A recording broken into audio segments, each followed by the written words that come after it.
Hello, this tutorial is meant to help Washington governments learn simple ways that you can use data analytics in your fight against fraud.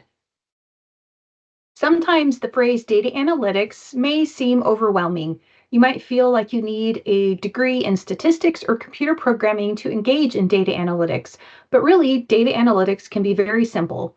The term is just meant to represent the process of collecting data, transforming it in some way, which could be a graph or a chart or a Benford's law, or even something as simple as adding a total by month.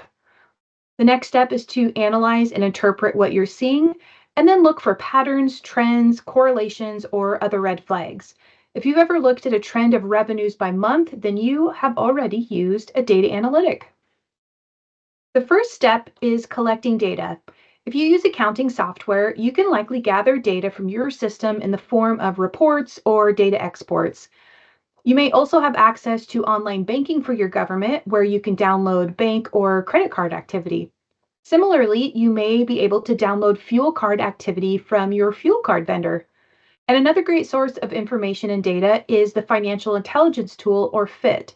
This is the system on the Washington State Auditor's Office website that allows you to download general ledger or Schedule 1 detail information for governments, amongst other information. Now let's get into transforming the data, which is where we will spend most of the rest of our time together. There are many programs and software services that you can use to run data analytics. But if you're new to data analytics and you want to just try your hand at something new, I would recommend just using Excel. There's really too much to learn about Excel to fit into one small video, so let me start by encouraging you to brush up on your Excel skills. By remaining both knowledgeable and practiced in Excel's functionality, you'll find that you can more readily identify data analytics that you can use. Let me give you a few of my top recommendations of features to brush up on. The first is filters. Adding filters is a really simple skill that takes just a couple of clicks, but you can use filters to quickly identify red flags. For example, if you have bank card data, you might filter for the term ATM or cash to quickly see any ATM withdrawals made, rather than visually scanning through each statement month by month and hoping your eye happens to catch them. Conditional formatting is pretty similar to using filters, but rather than filtering to only show a certain value, we use conditional formatting to format a certain value. Let's take a quick example. This is a data set of fuel card activity that I have available to me.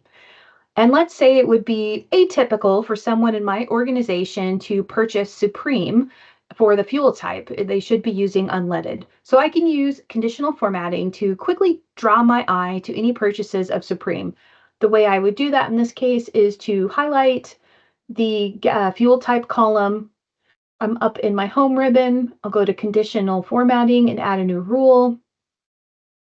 I'm going to choose to format only cells that contain, and I want when the cell value is equal to SUPR.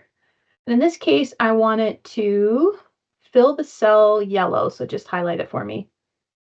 Now when I click OK, you can see that anytime it sees that value SUPR, it's going to catch my attention because it's highlighting it in yellow. Next is pivot tables. Now I feel like pivot tables get a really bad rap for some reason. The reality is they are very easy to create and are such a quick way to summarize data, get totals, get averages, and other helpful information. So let's look at a quick example of a pivot table. Let's use the same fuel card data that we were just looking at. So maybe I'm curious to know more information again about fuel type. In this case, I'm going to create a pivot table that tells me the total by fuel type. So I'm going to select my data, go to Insert, and Pivot Table. Now there are a lot of other options you can use when creating a pivot table. I'll just walk you through the simplest way. In this case, the range is already selected, and I would like to place it in a new worksheet, so I'm going to leave everything the same and just click OK. And here is my basic pivot table. So I am very curious in the fuel type, so I'm going to grab the fuel type field, and I'm going to drag it down to rows. So now you can see that it has given me a separate row for each fuel type. And I want to know the total dollar that was spent there. So I'm going to grab this field here, which is the total transaction amount. I will drag it down into the value section, and I can see that it's giving me a sum. So if that said something different, such as count, you could always change that by left clicking, going to value field settings, and then choosing a different option. But here we are. It's now given me the total by fuel type. So in this case, I can see that there were about $3,400 spent for Supreme. But maybe I want to know which vehicle that was spent on. So again, this is a great way that pivot tables allow you to quickly change what you want to look at. So again, in this case, I'm curious. I want to know what vehicle. So I can grab that vehicle number, and I'm going to drag it underneath the fuel type field. And now I can see under Supreme, it's telling me all of all of the vehicle IDs, and then the total dollar amount spent by vehicle ID. Again, very easy in pivot tables to change things up. Maybe I want to see the vehicle number first, and then the types of fuel that vehicle purchased. In that case, again, I'm going to come over to my vehicle number. In this case, I'm going to just drag it up so it comes on top of fuel type, and you can see that change the way that it's summarizing my data. Now we have it summarized or grouped by our vehicle ID with the different fuel types underneath. Again, what I love so much about pivot tables is it allows you to summarize data very quickly by simple drag and drop, and then change what you want to look at if more questions arise based on what you see. Charts and graphs are another function to get really familiar with. If you're visual like me, charts and graphs can be wildly effective in helping you spot patterns, trends, and outliers. So let's go back to that fuel card data and look at an example. So here again is the fuel card data, but this time I have a little bit of a summary here. I have it grouped in total purchases by month. So I could ask you to review this fuel card data and let me know what stands out to you as patterns or any unusual activity. Now that would require you to obviously visually scan and kind of to do the math a little bit in your head to spot those patterns. But again, I think most of us would prefer a visual so that it jumps out to our eye a little easier. So in this case, I could just grab my information. I'll go to insert, and I'll just do a simple line graph. So something as simple as adding a quick chart that took just a few quick clicks allowed me to visually spot patterns. So I can see where we had peak spending in certain months, low spending, and you might wonder if it's decreasing. Why is this particular month jumping up? So again, just a quick way to spot patterns. Next, let's talk about Sparklines. Again, this is another way to visualize data, and it works great with trends. So let's take a look. So here I have some basic general ledger data for a government, and you can see that it's trended by years. So similar to the last skill that we use with charts and graphs, I could ask you to sort through all of this data visually and tell me if you spot any unusual patterns or trends. And that would be difficult to do with a lot of brain power. So let's use Sparklines as a way to quickly visualize this data. So I'm going to click in the next available cell next to a trend of data. So again, this one is depreciation. I have the dollar amounts by year. So I'm going to click in the next available open cell. I'm going to go to my insert ribbon, and you should have a section here in the middle for Sparklines. There are different options here. Let's start by just using the line. So it's first going to ask me, where is my data? In this case, my data for this particular row sits right here. Select the data. It's asking me where I want it to put that sparkline. It already has J3 selected. That is where I want my sparkline to go. So I'll click OK. And just like that, it has now given me a visual representation. I can grab the corner of that cell and drag it down. And now, again, rather than going line by line and kind of mentally doing that math to spot patterns or trends, I'm able to just sort through these visual representations, and it's popping out more easily to my eye. So that's the line version. Let's take a quick look at the other most commonly used one. So again, I'll click in the next available row, insert my Sparkline section. This time I'm going to use the column option. My data lives right here, 2019 through 2023. I want it to go in K3, and there we go. So let me drag this down so we can look at it. So you can see it's giving me the same visual representation, but rather than a line chart, it's giving me a bar chart. So again, great way to visually scan through trends of information and to spot outliers or other patterns. So once you have those really basic Excel skills at your fingertips, you really can perform many, many different types of data analytics. And later I'll provide you a laundry list of some data analytics that might be worth trying. But first, I wanted to talk through my top 3 recommendations. And these were developed based on real cases where these types of data analytics could have been used to spot a loss sooner. So earlier we talked about filtering and conditional formatting. Now, if you have bank data, credit card data, or purchase card data, you can use filtering and conditional formatting to look for certain red flags. So again, keeping in mind that this training is designed for governments in Washington, 2 items you might look for are line items that have a preface of SQ with an asterisk or IN with an asterisk. These indicate payments that were made through Square Payments or Intuit Payments. Now, those are legitimate vendors, absolutely. However, if you think about the types of vendors that Washington state governments would typically pay, it might not be incredibly likely that they would be paying vendors through these particular services. So, again, not that it's an automatic red flag of fraud, but it might be something worth following up on or looking at the supporting invoice or documentation for those payments. You can also filter or use conditional formatting to look for ATM or cash. Again, those don't automatically mean that there's a fraud. Rather, it's very rare that governments would need to use a card or withdraw money at an ATM. That would be incredibly rare. Only in the most minor circumstances would that be appropriate. So if you're using filtering or conditional formatting to look for these things and you see that there are regularly cash withdrawals, that would be definitely a red flag to follow up on.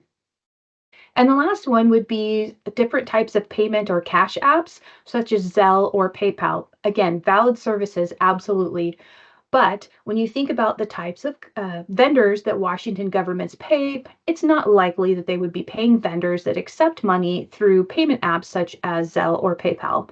So these might be, yet again, something worth following up on, looking at the invoice or supporting documentation. Now let's look at one of my personal favorite features in Excel, and that's using Excel's 3D Maps feature. This is such a great way to visualize any data set that has some type of a location field. It could be a zip code or a full address, latitude, longitude, any type of a location field. So think about your fuel card data. This is a fantastic data analytic to run with your fuel card data, maybe even your vendor database or even credit card data. So let's say you have your fuel card data downloaded for the year, and you want to make sure that the fill-up locations make sense for your geographical region and your service territory. Let's take a look at how you could use 3D maps to help. So here I have some fuel card data. You can see that it's telling me information about each fuel card fill-up as well as the location where that fill-up happened. So the first step we need to do is make sure that our data is already formatted as a table. Mine already is, but if your data is not already formatted as a table, you're going to want to select that information. And then on your home ribbon, you're going to make sure and choose that option to format as a table. Once you have it formatted as a table, honestly, the easiest way to find 3D maps is to use your search bar. It doesn't usually come in standard on any one of the different ribbons. So I'm going to click up in my search. I'm going to start to type 3D maps. And you get a few different options here. I'm going to just click this one here, open 3D maps. So now what Excel is doing is it's looking through my data to try to find any type of a location field. And here's what it has come up with. So I have my field listing here. Those are all the different fields that were in my spreadsheet. And it's already gone through and figured out that this location field here is where my location data is. And it's automatically added that to my location setting. If it ever messes up or doesn't pull the field you're particularly looking for, you can click this X to get rid of it and then drag and drop the correct location field. Okay. So if I use my different navigational options to zoom into the data, you can also look at it from top or bottom. It's showing me where my fuel card fill-ups are happening. So if I am a government that's based in the Puget Sound region, I might draw my attention to one of these three here. And you can hover over them and it will give you specific information. So that's kind of phase one. Now, maybe I'm curious to know how often we are actually filling up in these places. And we're going to use bar height to help with that. So we want it to say, the taller the bar means more fill ups are happening. So maybe I'll just use date. And if I drag date in over here to where it says height, now it's going to give me, again, taller bars equals more dates of fill-ups. So now I want to change my angle a little bit so I can really look at the height of those bars. So again, if I'm based in the Puget Sound, maybe this makes sense to me that these tall bars are right where my office is located, and then there's less frequent fill-ups happening away from home. Now let's take it one step further. Maybe I'm curious to know what fuel type has been purchased at these different locations. So I'm going to find my fuel type, and this time I'm going to drag it into category. So what it's done is it's created a nice little legend for me here, telling me which color corresponds to which different fuel type. And you can now see that each bar is color coded, showing me, again, the different fuel types that were purchased. So let's take it one step farther. If your data has some type of a time element, then we can also do what's called a tour. So in this case, again, I have that date field. So if I drag my date field down to this time, what it's going to do is it's going to create a video for me that's showing the pattern of activity over time from the first transaction date to the last transaction date. So down here, I'm going to click play. I'm going to let it play this tour for me. You can see up here, it's walking me through the dates and times, and our data is growing live over time. Here's a different set that I want to use to demonstrate another way that we can use 3D maps.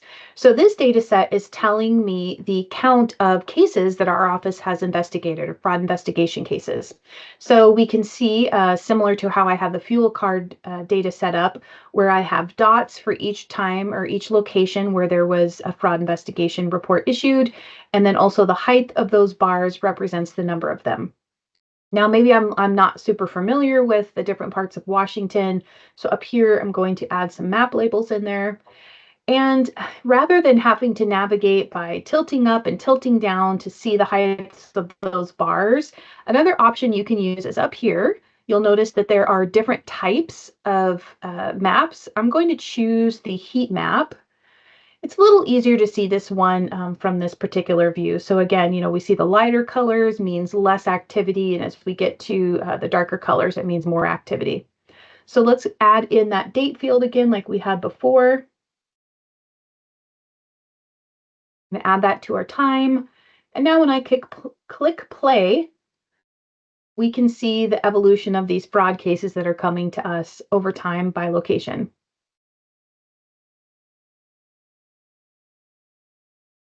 So again, the point here is that if you have any type of data with that address field, this is such a great way to visualize that data, spot outliers, and I would particularly recommend it for your fuel card data. The last data analytic I'll mention briefly is counting the number of payments. We're finding multiple cases where the scheme involved using valid vendors to disguise misappropriated checks. In the payment system, so in the check register, in the vendor history, it looks like many payments are going out to these vendors. But in reality, only some of those payments actually make it to the vendors. The rest were misappropriated checks that went to our investigation subject. And one way that you can spot this is by considering the number of payments made to a vendor in a year. So for example, in two cases, the subjects disguised their misappropriated checks as payments to the government's insurance carrier for the annual insurance premium. If someone would have counted the number of payments that were being made to the insurance provider, they maybe would have noticed that they were paying their annual insurance premium more than annually. So our recommendation is that you use a pivot table to count the number of checks cut to each of your vendors in a year. Then you would scan to see if everything looks reasonable. And what's reasonable would probably look different for each government. How often would you expect to see a payment to insurance? What about association dues? Often those are only paid annually. How about certain subscriptions? And then for other vendors, would it make sense to see more than 12 payments per year? Would you expect to pay any vendors more than once per month? It all obviously depends on your operations and your payment cycles, but you can apply what you know to be normal to this analysis. So, those are three data analytics that you can run right now that might help you catch or spot a fraud or loss. And now we'll show you a data analytic that our office ran to do just that. We issued this investigation report in July of 2024, and we ultimately found that our subject, in this case, misappropriated over $878,000. The analysis we used in this case is called exponential growth, and it relies on the fraud concept that most schemes start small, then grow over time. And they don't grow at a constant rate. Rather, they tend to grow at an ever increasing rate. Here's an example. This is the Dixon, Illinois case featured in the documentary All the Queen's Horses. The city's comptroller took $53 million from the city. When you plot out the loss over time, you can see that the dollars start small and then they grow. And notice that black line, that is our growth curve. You can see that the dollars are not growing evenly. That line is not a straight diagonal line. Rather, the amount the subject took grew at an ever increasing rate. So we see that nice growth curve in the line.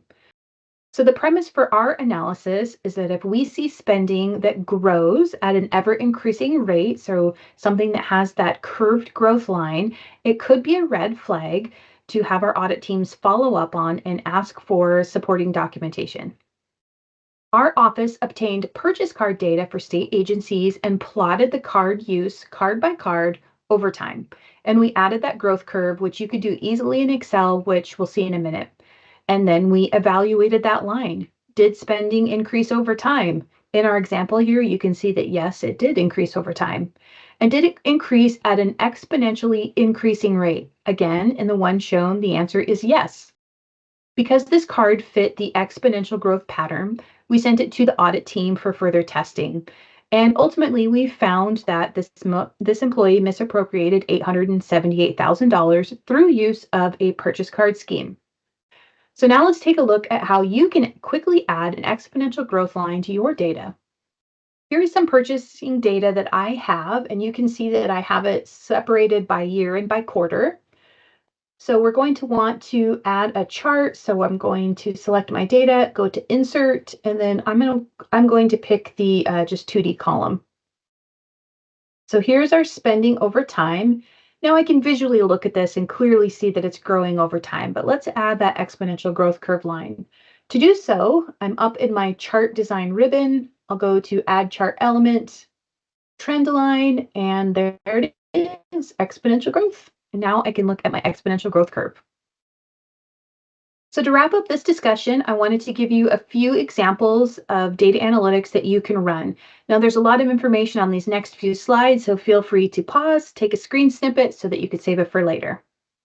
We'll start here with receipting.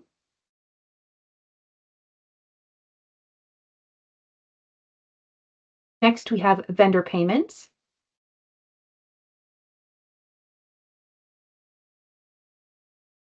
payroll,